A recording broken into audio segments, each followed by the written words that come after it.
Shalom, kita mulai lagi dalam ibadah ini. Bagaimana kabarnya saudara-saudara kekasih, keluarga besar? Kita hanya berdoa, semua baik-baik, semua sehat, semua dilindungin. Kita mulai ibadah ini dan Tuhan Yesus memberikan hikmat kepada hamba-Mu. Dan biarlah para pemirsa, para pendengar boleh mengalami, menikmati, dan mengalami perubahan di dalam kehidupan ini. Di mana Tuhan Yesus sendiri yang hadir, yang memberikan kepada kita damai sejahtera. Berkat yang daripada Allah Bapa itu dapat kita nikmati. Saudara, pada pagi hari ini saya memberikan judul yaitu mengenai berkat Tuhan bagi keluarga. Saudara, bagi keluarga itulah satu lembaga yang Allah ciptakan. Di mana Allah hadir, maka damai, kasih daripada Dia melingkupi kehidupan keluarga. Dan betapa berharganya keluarga itu. Mujizat pertama, saudara-saudara kekasih, yang Tuhan Yesus nyatakan, yaitu pada saat ada perjamuan pernikahan di Kana, Yohanes 2 ayat 1-11. Sejak masih di sekolah minggu, kisah perjamuan di Kana sudah menjadi kisah yang sering diceritakan. Saat di mana Tuhan Yesus melakukan mujizatnya, yang pertama di mana Ia mengawali pelayanannya di dunia ini. Namun ada sesuatu yang menarik dan luar biasa dari apa yang Yesus lakukan di tengah-tengah perjamuan itu. Ia melakukannya justru di tengah-tengah keluarga. Ya. Pernahkah Anda berpikir di tengah-tengah keluarga Allah menciptakan itu? Keluarga, Allah mau menyatukan dua manusia yang berbeda prinsip dan wataknya. Ingat saudara, perbedaan tapi disatukan dalam suatu lembaga yang suci, yang dilindungi, bahkan dibentuk oleh Allah sendiri. Laki-laki dan perempuan bersatu dan membentuk sebuah keluarga. Saudara bisa baca menjadi PR di rumah mengenai Efesus 5 ayat 24 sampai ayat 22 sampai 24 itu untuk seorang istri. Dan di dalam pembentukan satu keluarga ada fondasi, ada satu dasar yang kokoh yang membuat dipersatukan dua perbedaan ini. Prinsip dan karakter, ya saudara.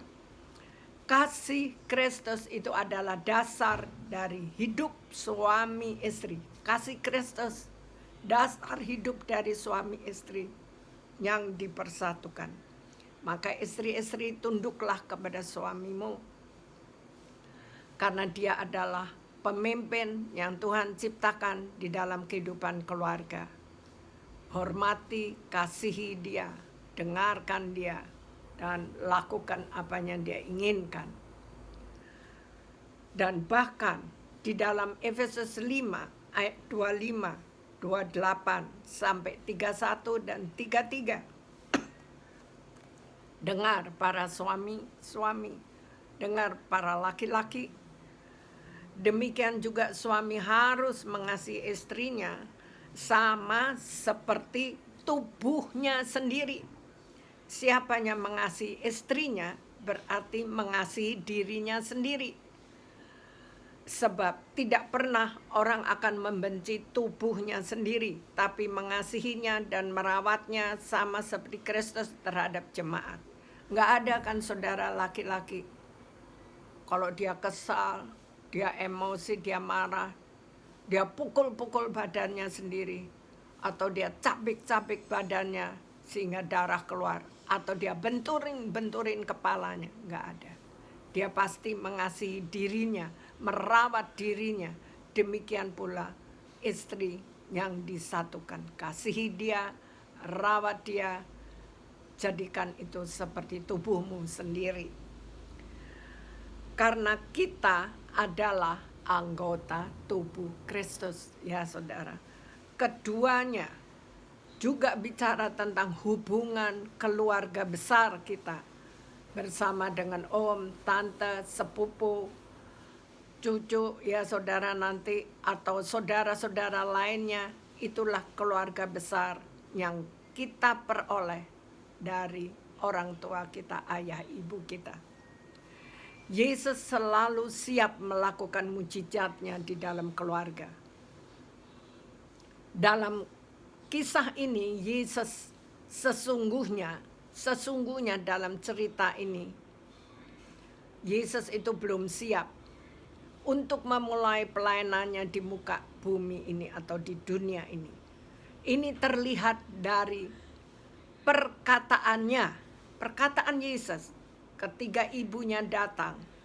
Karena ibu ini menyimpan semua rahasia dari kuasa Roh Kudus. Ya saudara, dia mengatakan demikian. Mau apakah engkau daripadaku ibu? Mau apakah engkau daripadaku ibu? Saatku itu belum tiba. Namun nyatanya, Yesus kemudian melakukan mujizat air menjadi anggur. Orang menjadi kaget dan terkagum-kagum atas apa yang Yesus lakukan. Dan bahkan anggur minuman itu jauh lebih enak daripada apa yang diberikan pertama kali hidangannya. Yesus melakukan mujizat itu untuk menyelamatkan acara pernikahan itu. Yesus juga siap melakukan untuk keluarga kita kapanpun. Kalau kita melekat dan senantiasa mencari dia. Syaratnya hanya satu. Ketika kita mencari, kita berdoa, kita meminta dan berserah kepadanya. Jadi kalau hari ini beragam masalah yang mendera keluarga kita ini sekarang, seperti anak-anak yang sulit diatur dan bermasalah. Misalnya masalah-masalah ekonomi yang sekarang ini membeli dunia karena keadaan pandemi, di mana ada lockdown, di mana orang-orang tidak bekerja karena bekerja dari rumah, sekolah pun dari rumah, ya saudara. Tapi ada maksud Tuhan untuk keluarga-keluarga ini. Jadi saudara, kalau kita sedang mengalami masalah tadinya di dalam kehidupan ini, antara suami istri tidak ada kecocokan, bahkan sampai kepada anak-anak sendiri sulit diatur, anak-anak kurang ajar, ya saudara. Berjalan juga maunya sendiri, masalah ekonomi datang membelit, atau salah satu di antara keluarga dipanggil, kesedihan demi kesedihan, tidak tahu kapan berakhirnya ini semua. Yesus dan muridnya diundang juga ke perkawinan itu. Maka undanglah Yesus Kristus, Isa Al-Masih, pencipta langit dan bumi itu masuk di dalam kehidupan saudara. Mungkin mujizat ini tidak terjadi dan perkawinan jadi berantakan. Anggur habis dan para pengantin keluarga akan malu di acara pernikahan sore itu. Namun semua berubah ketika Tuhan Yesus hadir. Semua pasti berubah, saudara. Kehadiran Allah di dalam keluarga adalah poin utama dan terpenting. Karena dialah pemimpin tertinggi, dialah pencipta, dialah yang dapat mengatur semuanya dari tidak baik menjadi baik, dari berantakan menjadi teratur lagi, menjadi satu kesatuan yang harmonis. Setiap anggota keluarga harus menerima Yesus Kristus di dalam hatinya. Keluarga juga harus punya jam ibadah bersama setiap hari, memuji, bersyukur, dan saling mendoakan. Kalau nggak ada, agak sulit Tapi kalau di meja makan kita di dalam kesatuan, di situ kita bisa berdoa, saling mendoakan. Masing-masing bisa bergiliran juga berdoa, saudara. Betapa indahnya bersama keluargaku melayani Tuhan, saudara. Jadi, untuk memperoleh berkat Tuhan di dalam keluarga, kita harus siap melakukan apa yang Allah firmankan. Tuh di ayat 5. Ya, saudara. Saudara bisa lakukan.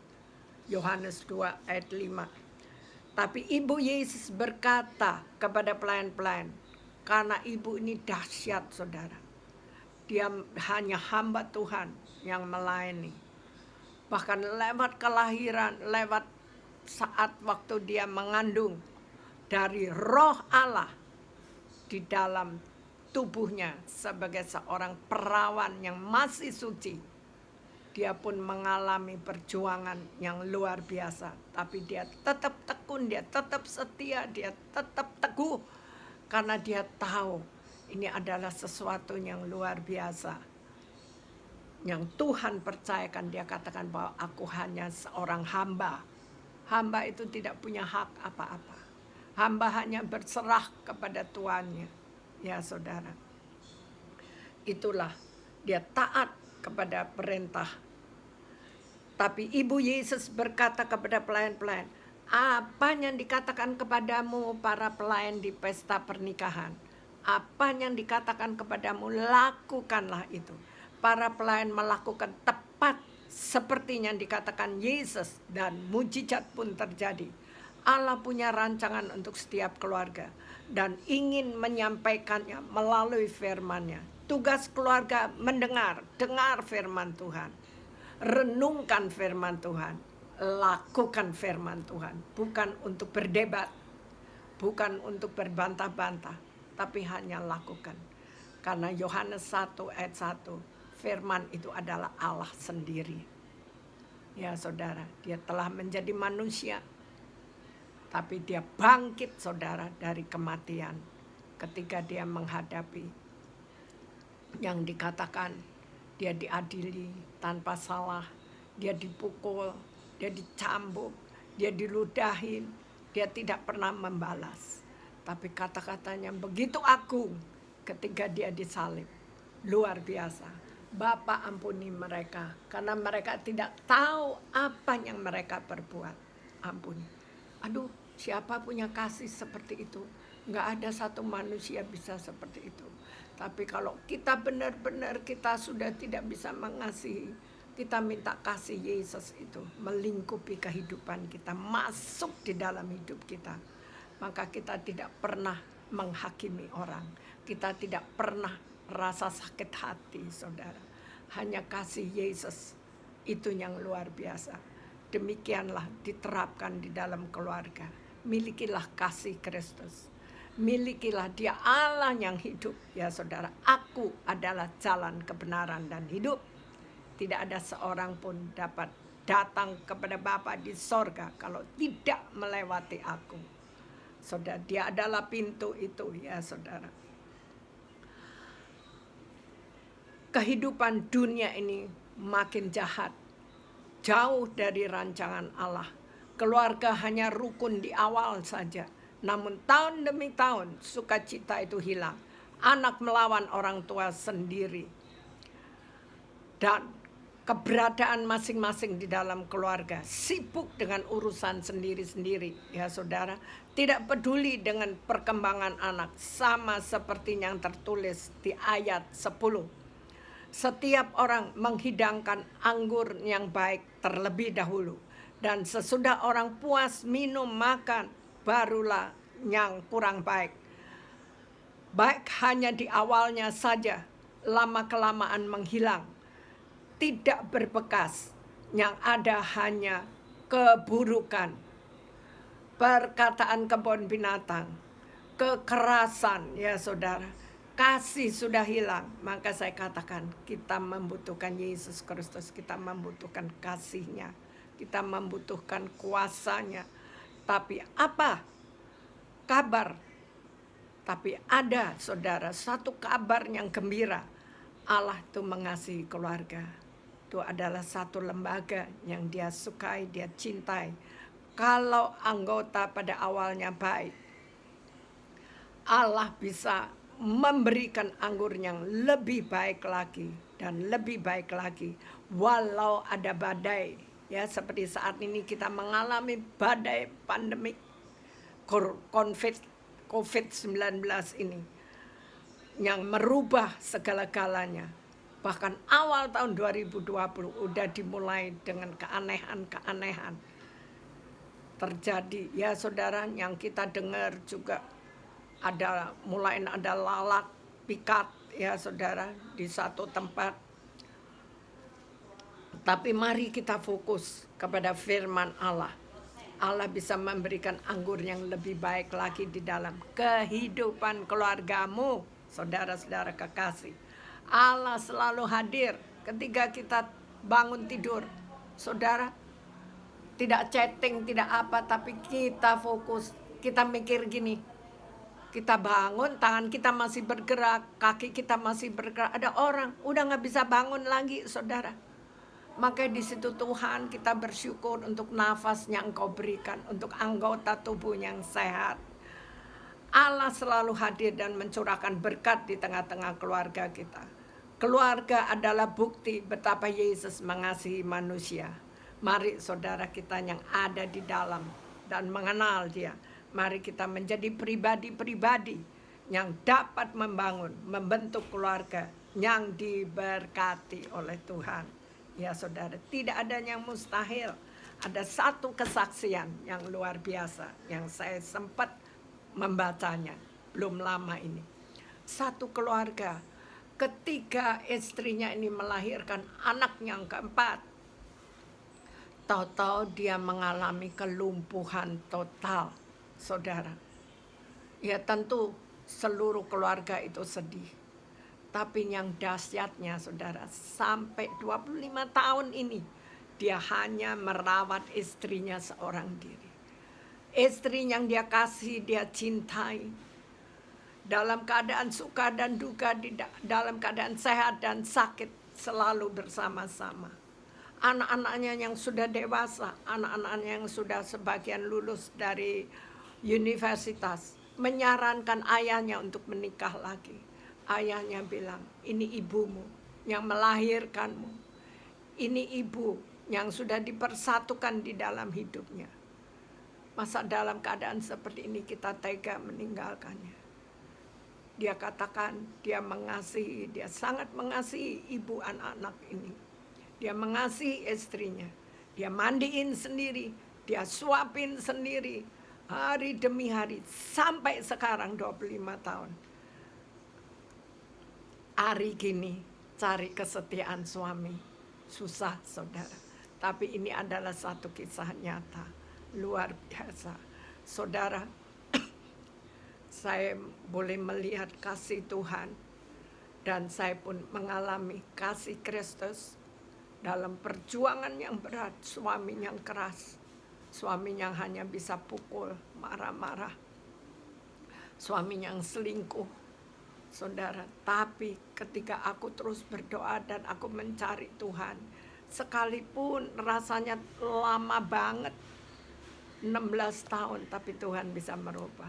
Dia ubah suamiku menjadi suami yang baik, setia, dan bisa melepaskan 5 perempuan simpanannya.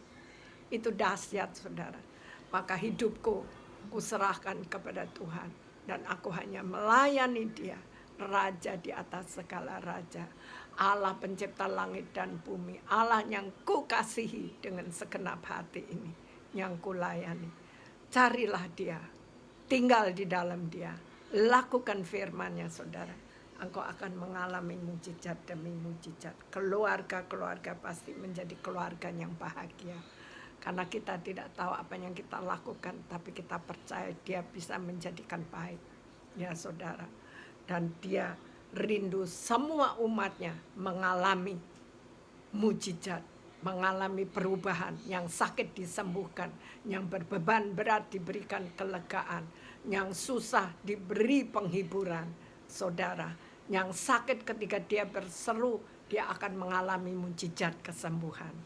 Saya adalah orang yang banyak mengalami mujizatnya.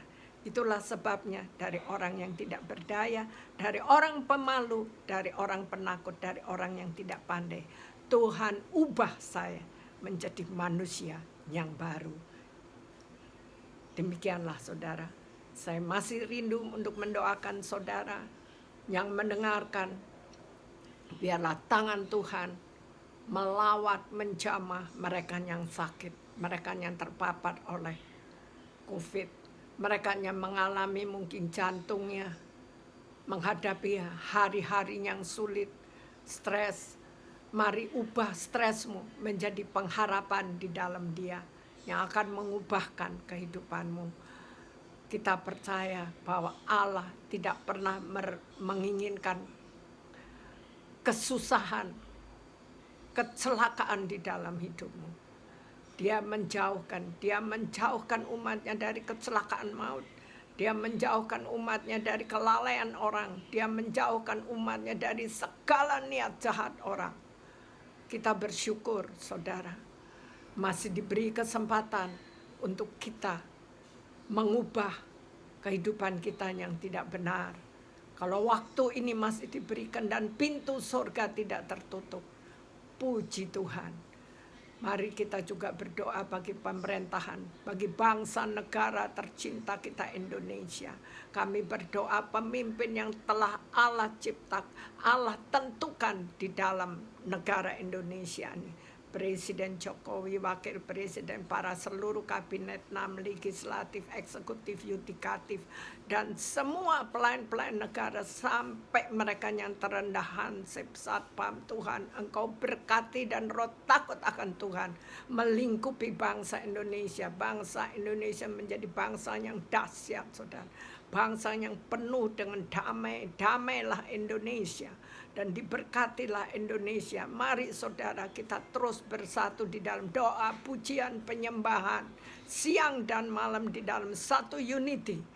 Maka kita akan melihat keajaiban demi keajaiban. Dalam nama Yesus Tuhan. Amin.